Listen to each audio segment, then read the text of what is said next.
ભલા ભક્તો, જય સ્વામિનારાયણ. આશરો આનંદનું મૂળ છે. જેને ભગવાનનો પૂરો ભરોસો હોય એની ભગવાન બધી મનોકામના પૂર્ણ કરે છે. આશરો આત્માને આનંદથી ભરી દે છે. આશરો સર્વદ્રઢ હોય તો ઉલટા પ્રારબ્ધ સુલટા થઈ જાય છે. તમે પણ જોયું હોય છે, ઘણા ટપાલીઓ રબર સ્ટેમ્પમાં બોળી શાહીમાં બોલી અને સિક્કા મારતા હોય. એ જે સ્ટેમ્પ હોય એમાં અક્ષર ઊંધા હોય, પરંતુ શાહીમાં બોલીને મારે તો અક્ષર હળા પડે. એમ જો ભગવાનનો પૂર્ણ વિશ્વાસ હોય, પૂર્ણ ભરોસો હોય, પૂર્ણ આશરો હોય તો આપણા ઉલટા પ્રારબ્ધ હોય એ સુલટા થઈ જાય. આપણા કર્મની લેખ ઉપર મેખ વાગી જાય અને હૈયામાં આનંદનો મહાસાગર લેલાય. લીમડી નરેશ હરદેવસિંહજી પોતાના રાજકવિ શંકરદાનજીને લઈ એકવાર દ્વારકાધીશના દર્શને ગયા. દ્વારકા પહોંચ્યા પછી ત્યાં ઉતારો કર્યો. ઉતારેથી વહેલી સવારે દ્વારકાનાથના દર્શને જતા હતા. શિયાળાનો સમય હતો, કડકડતી ઠંડી હતી. રસ્તાના કાંઠે એક ગરીબ ઉઘાડા શરીરે ધ્રુજતો હતો. સૌને હાથ જોડી વિનંતી કરતો કે માય બાપ, કોઈ મને એક કપડું આપી દો તો આ ઠંડીથી બચી જાવ, મારું જીવન બચી જાય. લીમડી નરેશ ત્યાંથી આગળ નીકળી ગયા. આ ગરીબની પોકાર એમના રાજકવિ શિવદાનજીએ સાંભળ્યો. પોતે એ જમાનામાં ઝરકસી શેડાવાળી 350ની ચાદર ઓઢી હતી. એ 350 રૂપિયાની ચાદર પટ લઈને એની ગરીબને ઓઢાડી દીધી. આગળ ચાલ્યા, એ ખુલ્લા ડીલા થઈ ગયા. એટલે લીમડી નરેશને એમ થયું કે મારા રાજ્યના રાજકવિ આ રીતે ખુલ્લા ડીલે ચાલે એ સારું નહીં. તરત જ સેવકને હુકમ કર્યો કે જલ્દી જાઓ, બીજી ચાદર લઈ આવો. તરત જ બીજી ચાદર લાવ્યા અને શંકરદાસજીને ઓઢાડી. બંને મિત્રો હતા, ચાલતા થયા. રસ્તામાં લીમડી નરેશે રાજકવિ શિવદાનજીને પ્રશ્ન પૂછ્યો કે શંકરદાનજી, આપે એને ચાદર કેમ આપી દીધી? તમારા ઓઢવા માટે મેં આપી હતી. ત્યારે જે શંકરદાનજી એ કહ્યું કે મારે અને તમારે કાળજામાં કોતરવી રાખવા જેવું છે. શંકરદાનજી કહે છે કે માલિક, મને મારા સ્વામીનો ભરોસો હતો એટલે મેં ચાદર આપી દીધી, અને તમને તમારા સ્વામીનો ભરોસો નહોતો એટલે તમારાથી ન અપાણી. લીમડી નરેશ વિચાર ચિત્તે ગંભીર ચહેરે સાંભળી રહ્યા હતા કે કેમ? તો કે મને ખબર હતી કે હું જો આ એક ગરીબને આપીશ તો મારા સ્વામી તમે છો, તમે મને બીજી આપશો. પણ તમે જેના દર્શને જાઓ છો, જેના દર્શને માટે આપણે ઠેઠ લીમડીથી અહીં સુધી ચાલીને આવ્યા છીએ, એ દ્વારકાધીશનો ભરોસો નહોતો કે હું એક ગરીબને આપીશ તો દ્વારકાધીશ બીજી મને 10 આપશે. એટલે તમને આપતા સંકોચ થયો અને મને મારા માલિકનો ભરોસો હતો એટલે મેં આપી દીધી.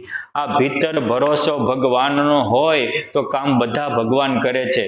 નરસિંહ મહેતાને ભરોસો હતો તો ભગવાન એના અનેક કામ કર્યા. પરંતુ આપણી કમજોરી એ હોય છે કે આપણને જેટલો દામનો વિશ્વાસ છે એટલો હરિ નામનો વિશ્વાસ નથી, જેટલો ઝેરનો વિશ્વાસ છે એટલો અમૃતનો વિશ્વાસ નથી, અને જેટલો સંસારીમાં સ્નેહ છે એટલો સર્વાત્મામાં નથી, જેટલો સગા સંબંધીમાં પ્રેમ છે એટલો પુરુષોત્તમ નારાયણના પરમહંસો સંતોમાં પ્રેમ નથી. અને જો આટલો થાય તો બેડો પાર થઈ જાય. રાજસ્થાનના મહારાણા એ મીરાબાઈને ઝેર મોકલ્યું. ત્યારે દાસી કહે છે કે મીરા, પિતા નહીં, આ તો ઝેરનો કટોરો મોકલ્યો છે. કે ઝેર હોય એ ઝેર હતું, અત્યારે નથી. કેમ જે ભગવાનને ધરાવ્યું, દ્વારકાનાથને ધરાવ્યા પછી ઝેર ઝેર નો રે, અમૃત થઈ જાય. એમ કરીને મીરાબાઈ ભગવાનના ભરોસે ઝેરને ઘટ ઘટ ઘટ પી ગયા અને પ્યાલો પાછો આપીને કીધું કે રાણાને કહેજો ફરી વિષના પ્યાલા મોકલે.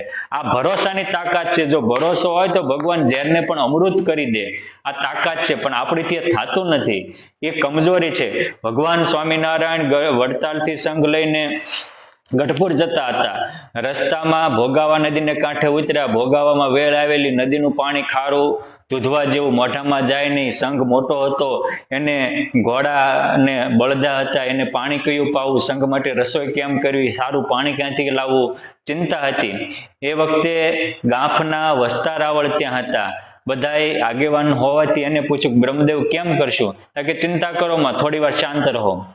સ્વામિનારાયણ ભગવાનના ચરણ ધોયા એને એક થાળીમાં, અને એ પછી ભગવાનના ચરણ ધોયેલું ચરણામૃત લઈ અને ભોગા નદીમાં પધરાવ્યું, અને કહે છે કે જેમ વામન ભગવાનના ચરણ સ્પર્શથી ગંગા મહાપાવિની થઈ, એમાં આ ભગવાન સ્વામિનારાયણના ચરણામૃતથી આ ભોગાવો આખો ખારો હતો એ મીઠો થયો, અને બધાએ જ્યાં એ જળનું પાણી ચાખ્યું તો ટોપરા જેવું મધુરું થઈ ગયું.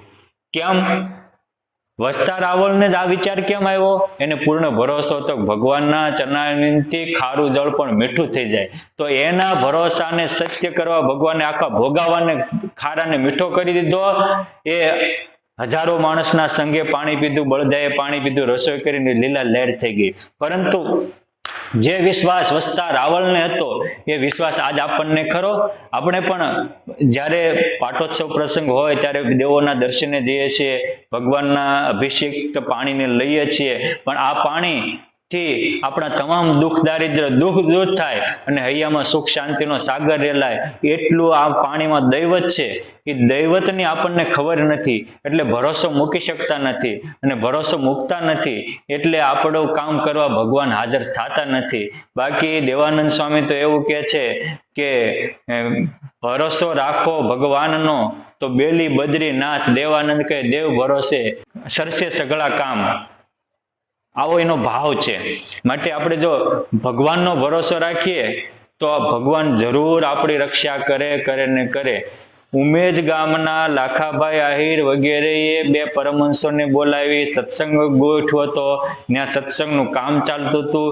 એ વખતે ગઢપુર નરેશ એભલ બાપુ એ વિસ્તારમાં ગાયો ભેંસોની ખરીદવા જતા હતા. સાધુ સંતોનું ભગવું કપડું જોઈને ત્યાં જઈને ઉભા રહ્યા. ઘોડીના હેઠે ઘોડીને ટેકાવીને ઉભા સાંભળતા હતા. એ વખતે એ જે બે પરમહંસો હતા એમાં વિઠલાનંદ બોલ્યા કે આજ ઘોર કળિયુગમાં એવા પરમાત્મા પ્રગટ થશે કે કળિયુગને ચૂરે ચૂરા કરીને કાઢી નાખશે, અધર્મને તો એની ઘોડીના ડાબલે કચરી નાખશે. ત્યારે બાજુમાં રહેલા નાના બાળાનંદ કહે છે આતા તમે જે ભગવાન પ્રગટ થવાની વાત કરો છો એ આ લીમડા હેઠે બેસશે. કાંકરી મારીને લીમડો દેખાડ્યો, બધાએ જોયું, સભા પૂરી થઈ. પછી અભલ બાપુને આગતા સ્વાગતા માટે એ આહીરો ઉભા થયા. ત્યારે કે છે કે મારે બીજી તો જરૂર નથી, પણ ઓલો એક લીમડો. અરે બાપુ અમારે તો કે વાડીમાં કેટલા લીમડા લઈ જાવ ને કે. હેબલ બાપુએ ઘોડાનો પાવડો ચોડી અને એમાં એ લીમડો લાવ્યો, અને એ લીલો લીમડો ગઢપુરમાં રોપ્યો, અને એ લીલુડા લીમડા નેઠે પુરુષોત્તમ નારાયણ એને વચનામૃતો બોલ્યા, જેનો વચનામૃત ગ્રંથ લખાયો છે. જો એભલ બાપુને એક સંતના વચનમાં ભરોસો હતો, એટલો ભરોસો જૈન્ય સંતોને બોલાવ્યા હતા એ ત્યાંના લાખા આહિર કે બીજા બધાને હોત તો આજે ઉમેર ગઢપુરની જેમ મોટું ધામ ગણાતું હોત. પણ એ ઉમેશ ગામના લોકોને બોલાવ્યા હતા એને ભરોસો નહોતો, અને એભલ બાપુને ભરોસો હતો તો એ ઉમેશ ગામને બદલે એ લીલોલા લીમડા નીચે અનેક સભાઓ કરનારા, અનેક વાર પરમહંસોને જમાડનારા પુરુષોત્તમે ન્યા અનેક લીલાઓ કરી. આ ભરોસાની તાકાત છે. માટે ભોજલ ભરોસો ભગવાનનો તિકમ તારશે તેને. વિશ્વાસ મોટો શ્વાસ છે. વિશ્વાસ આધ્યાત્મિક માર્ગની મોટી મૂડી છે. વિશ્વાસ જીવન છે. શંકા કુશંકા મોત છે.